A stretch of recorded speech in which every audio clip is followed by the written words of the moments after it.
Hi hello. അപ്പോൾ നമ്മളെ യൂട്യൂബിൽ ഒരുപാട് അപ്ഡേഷൻസ് വന്നിട്ടുണ്ട് അല്ലേ.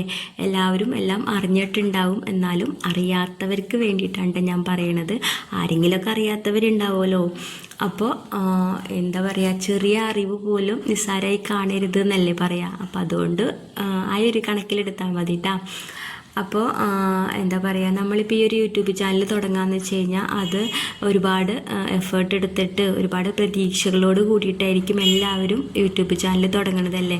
ടൈം പാസ് ആയിട്ടൊക്കെ തുടങ്ങുന്നവരുണ്ടാവാം, എന്നാലും അതിൽ മുക്കാൽ പേരും നല്ലൊരു വരുമാനം ആഗ്രഹിച്ചിട്ടായിരിക്കും ചാനൽ തുടങ്ങുക അല്ലേ. അപ്പോൾ എന്നിട്ട് ചാനൽ തുടങ്ങിയിട്ട് എന്താ പറയുക, നമ്മൾ ഒരുപാട് എഫേർട്ട് എടുത്തിട്ട് കണ്ടൻറ്റൊക്കെ ഉണ്ടാക്കിയിട്ട് എഡിറ്റൊക്കെ ചെയ്ത് ഉണ്ടാക്കിയതിന് ശേഷം പകുതി വെച്ചിട്ട് ചാനൽ ഡിലീറ്റായി പോവാന്ന് പറഞ്ഞു കഴിഞ്ഞാൽ അത് വല്ലാത്തൊരു വിഷമമായിരിക്കും അല്ലേ. അപ്പോൾ അത് ഇല്ലാണ്ടിരിക്കാൻ വേണ്ടിയിട്ടാണ് കേട്ടോ ഇങ്ങനെ ഇടയ്ക്കിടയ്ക്ക് അപ്ഡേഷൻസൊക്കെ വരുമ്പോൾ അതൊക്കെ ശ്രദ്ധിക്കുക. അതേപോലെയൊക്കെ ചെയ്ത് കഴിഞ്ഞാൽ വലിയ പ്രശ്നമൊന്നുമില്ല കേട്ടോ. അപ്പോൾ എന്താ, ഇതിൽ കുറേ അപ്ഡേഷൻസ് വന്നിട്ടുണ്ടായിരുന്നു. അതിൽ കുറച്ച് കാര്യങ്ങളൊക്കെ ഞാൻ പറയാട്ടോ. എന്താ AI ജനറേറ്ററായിട്ടുള്ള കാര്യങ്ങൾ വീഡിയോസൊക്കെ ചെയ്യുന്ന ചാനലുകാർക്കൊക്കെ പണി കിട്ടുന്നുണ്ട് കേട്ടോ. അതിൽ ഹ്യൂമൻ ടച്ച് എന്തെങ്കിലും വേണം, അതൊന്നും ഇല്ലാത്തതാണ് എന്നുണ്ടെങ്കിൽ അവർക്ക് എന്തായാലും പണി കിട്ടണതാണ്. പിന്നെ റീയൂസ്ഡ് കണ്ടൻറ്റ് എന്ന് പറഞ്ഞാൽ നമ്മളുടെ ചാനലിൽ അപ്ലോഡ് ചെയ്ത വീഡിയോ തന്നെ വീണ്ടും എന്താ യാതൊരു എഡിറ്റിങ്ങും കാര്യങ്ങളും ഒന്നുമില്ലാണ്ട് വീണ്ടും അപ്ലോഡ് ചെയ്ത് കഴിഞ്ഞാൽ ആ ചാനൽ ഡിലീറ്റായി പോകുമെന്ന് അറിയുന്നുണ്ട്. പിന്നെ ലൈവ് ചെയ്യുമ്പോൾ നമുക്ക് ആങ്ങളെ വെച്ചൊക്കെ ലൈവ് ചെയ്യാറുണ്ടല്ലേ.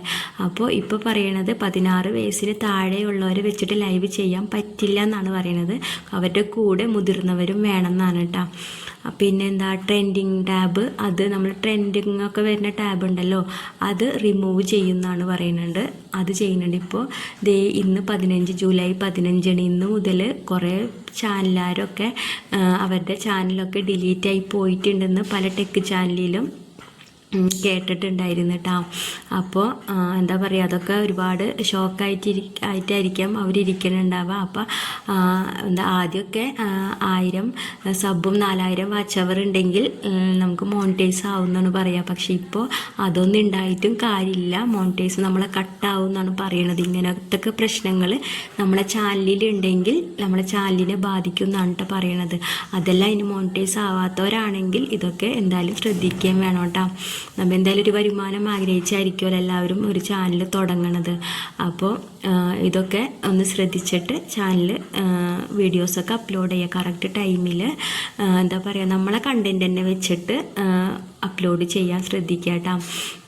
പിന്നെ അതുപോലെ ഓരോ ചാനൽ ടെക് ചാനലിൻ്റെ അങ്ങനെയൊന്നും പോയിട്ട് കമൻറ്റ് ചെയ്യരുത് കേട്ടോ. അങ്ങനെ ചെയ്ത് കഴിഞ്ഞാൽ എന്തായാലും അവർ നമ്മളെ ചാനൽ വീഡിയോ എന്തായാലും നിരന്തരമായിട്ടൊന്നും കാണാനൊന്നും പോണില്ല. പിന്നെ അപ്പോഴത്തെ ഒരു സബ് കിട്ടും എന്നല്ലാണ്ട്, സബിൻ്റെ എണ്ണം കൂടാന്നല്ലാണ്ട് അവരെ കൊണ്ട് നമുക്ക് യാതൊരു ഉപകാരവും ഉണ്ടാവില്ല എന്നാണ് കേട്ടോ എനിക്ക് മനസ്സിലായിട്ടുള്ളത്. കാരണം അങ്ങനെ ചെയ്ത് കഴിഞ്ഞാൽ 24 മണിക്കൂറിനുള്ളിൽ തിരിച്ച് ചെയ്യും എന്നൊക്കെ പറയും. ചെയ്യും, പക്ഷെ നമ്മളുടെ ചാനലിന് അവരെ കൂടി യാതൊരു ഉപകാരവും ഇല്ല. പകരം നമുക്ക് നമ്മുടെ ചാനലിന് അത് ബാധിക്കുകയും ചെയ്യും കേട്ടോ. സ്പാമായിട്ട് പോകും. അപ്പോൾ ചാനൽ വരെ ഡിലീറ്റ് ആയിട്ടുണ്ട് കേട്ടോ ഒരുപാട് പേരുടെ. അപ്പോൾ ദയവ് ചെയ്ത് അങ്ങനത്തെ കമൻറ്റിലൊന്നും വീഴാണ്ടിരിക്കുക. ആരും അങ്ങനെ കമൻറ്റ് ചെയ്യാണ്ടിരിക്കുക. ചെയ്യുന്നവർക്കും അതൊരു ദോഷമായിട്ട് മാറും കേട്ടോ. അപ്പോൾ അങ്ങനെയൊക്കെ ചെയ്യാണ്ട് അല്ലാണ്ട് തന്നെ നമുക്ക് ഒരുപാട് ഷോർട്സ് ഇട്ട് കഴിഞ്ഞാൽ എന്തായാലും സബ് കിട്ടും കേട്ടോ. അപ്പോൾ ഇതൊക്കെ ശ്രദ്ധിക്കുക. എത്രയോ ഇന്നത്തെ വീഡിയോ. അപ്പോൾ ആർക്കെങ്കിലുമൊക്കെ ഇന്നത്തെ വീഡിയോ ഉപകാരപ്പെട്ടിട്ടുണ്ടെങ്കിൽ ലൈക്ക് ചെയ്യുക, കമൻറ്റ് ചെയ്യുക, സബ്സ്ക്രൈബ് ചെയ്യുക.